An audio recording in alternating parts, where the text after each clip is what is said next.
Olá, pessoal. Vamos resolver a questão 2 dos exercícios de aprendizagem do capítulo B2 do nosso livro Bernoulli 4V. Então, vamos lá na questão.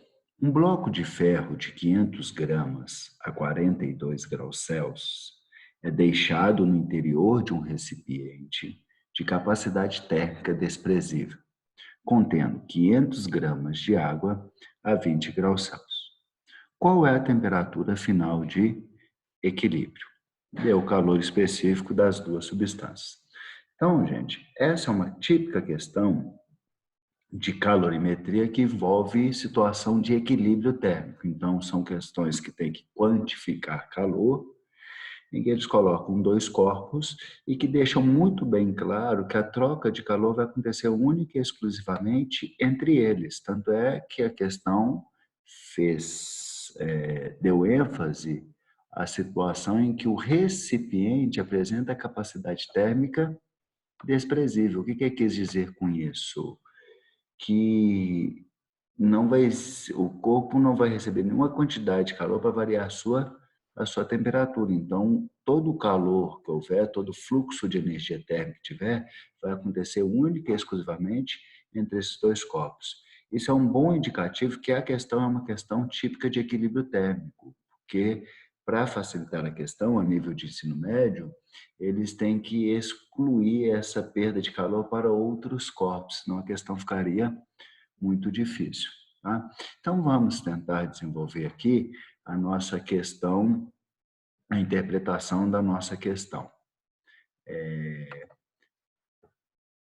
Passando aqui a nossa imagem, eu gostaria da gente tentar interpretar a questão por intermédio dessa imagem. Uma dica que eu sempre dou, galera, é que questão de física ela é desenhada. Se a gente não enxergar a situação do que está acontecendo, fica muito complicado a gente conseguir desenvolver o nosso raciocínio.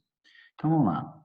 A questão fala de um bloco de ferro com massa de 500 gramas, que está a uma temperatura de 42 graus Celsius.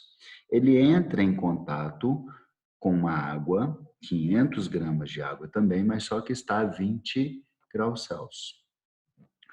O que acontece nessa situação? Eu estou colocando dois corpos que têm diferentes temperaturas, o que vai gerar um desequilíbrio térmico e vai forçar com que haja um fluxo de energia térmica do corpo de maior temperatura para o de menor. Então, a gente pode observar que vai ter um fluxo de calor do ferro para a água, ok? E qual que é a consequência desse calor fluir do ferro para a água? A temperatura do ferro vai abaixar, vai reduzir, e a temperatura da água vai aumentar. O equilíbrio térmico vai ter que se dar entre a temperatura mínima e máxima, entre a temperatura a temperatura da água, que é a menor temperatura em questão, com a do ferro. Então, a temperatura vai ficar entre 20 e 42 graus Celsius. Se eu sei que entre 20 e 42 graus Celsius, o ferro vai continuar no estado sólido e a água vai continuar no estado líquido. Então, a única coisa que vai acontecer é uma variação de temperatura, tanto da água quanto do ferro. O que vai acontecer com a temperatura do ferro? Vai reduzir até um valor e da água vai aumentar até um valor em que eles atingem a mesma temperatura final, que é a condição de equilíbrio térmico. Ok? Isso é extremamente importante a gente observar o comportamento do corpo para saber como que nós vamos chegar na nossa resposta. Tá? Toda questão de equilíbrio térmico, ela tem o mesmo ponto de partida. Qual que é o ponto de partida? Se a gente parar para pensar, a quantidade de energia térmica que vai sair do ferro é a mesma quantidade de energia que vai chegar na água. A grande diferença é que o ferro vai estar perdendo calor e a água vai estar recebendo. E calor perdido é representado como calor negativo e calor recebido é representado como calor positivo. Mas, em modo, a quantidade de energia é a mesma, só o sentido do fluxo desse calor aí que L está invertido. Então, toda a questão ela parte desse ponto de partida, em que nós podemos afirmar, neste caso,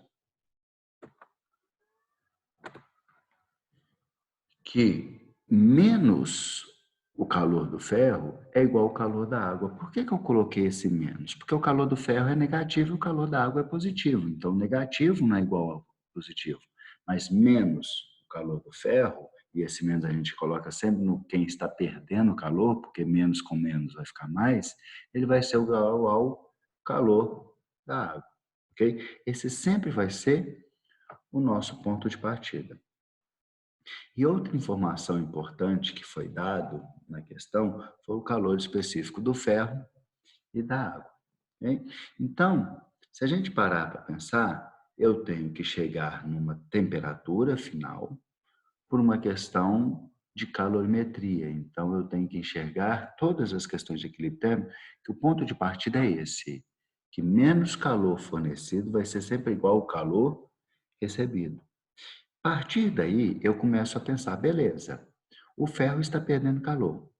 Ao perder esse calor, o que vai acontecer com ele? Vai ter uma variação de temperatura. Se vai ter uma variação de temperatura, essa quantidade de calor ela só pode ser mensurada ou pelo calor específico ou pela capacidade térmica do ferro, o calor sensível do ferro, que neste caso vai ser calculado pelo calor específico que já foi dado na questão. Quando a gente para pensar na água, fala assim, poxa, o que aconteceu com a água? Ela foi de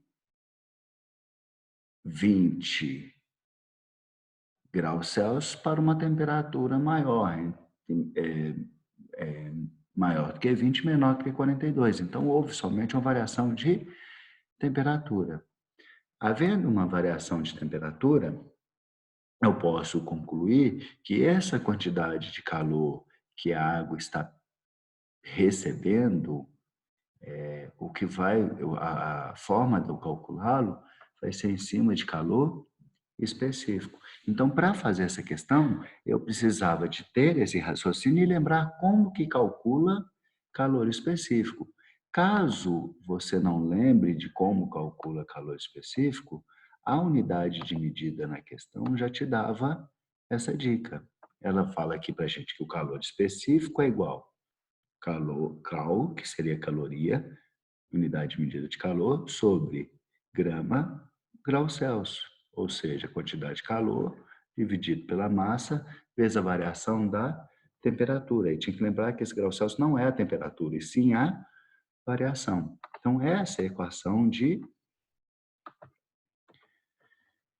calor específico.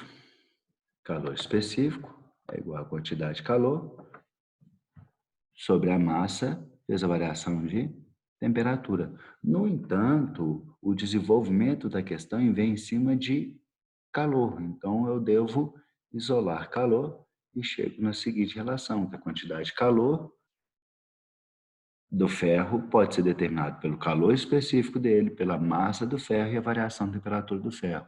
Se eu quero calcular a quantidade de calor que a água recebeu a partir do calor específico, o calor pode ser determinado pelo calor específico da água, vezes a massa da água, vezes a variação de temperatura da água.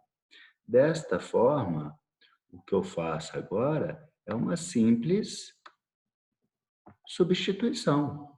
Então, fazendo essa substituição, tanto para a água quanto para o ferro, eu vou ter a seguinte relação, que menos calor específico do ferro vezes massa do ferro vezes variação da temperatura do ferro, que seria a quantidade de calor do ferro, é igual calor específico da água vezes massa da água vezes variação de temperatura da água, ok? A partir daqui, o raciocínio ele é único e exclusivamente matemático. Eu tenho o calor específico do ferro? Tenho. Eu tenho da água? Tenho. Eu tenho a massa dos dois? Tenho. Eu tenho a variação de temperatura dos dois? Não, mas eu já tenho a temperatura inicial. Então, se eu substituir tudo aqui, eu vou chegar na seguinte equação, que menos a parênteses 0,1, que é o calor específico do ferro, vezes 500, que é a massa do ferro, vezes a variação de temperatura do ferro. Variação de temperatura é sempre final menos inicial. Então, qual que é a final? Temperatura final, não sei, é inicial. 42. Por isso que aqui está TF, menos 42, ok? Isso é igual ao calor específico da água, vezes a massa da água, vezes a variação de temperatura da água, que é TF menos 20. Se você olhar acima aí, ó, essa aqui é a relação, lá, o calor específico do ferro, massa do ferro, variação de temperatura do ferro, calor específico da água, massa da água, variação de temperatura da água. Se vocês observarem, a única incógnita que ficou para a gente aí é a de temperatura final. Desenvolvendo o raciocínio matemático, fica facinho para a gente, em que aqui eu posso, inclusive, cortar 500 com 500, aí eu vou ter essa relação, né? 0,1 vezes TF menos 42 é igual a TF menos 20. Organizando tudo, eu vou chegar aqui 1,1 TF é igual a 24,2 e que TF é igual a 22 graus Celsius. Ok, galera? Então, a resposta dessa questão, ela é 22 graus Celsius. Muito obrigado, galera, e fique até a próxima resolução. Fique com Deus e até a próxima resolução.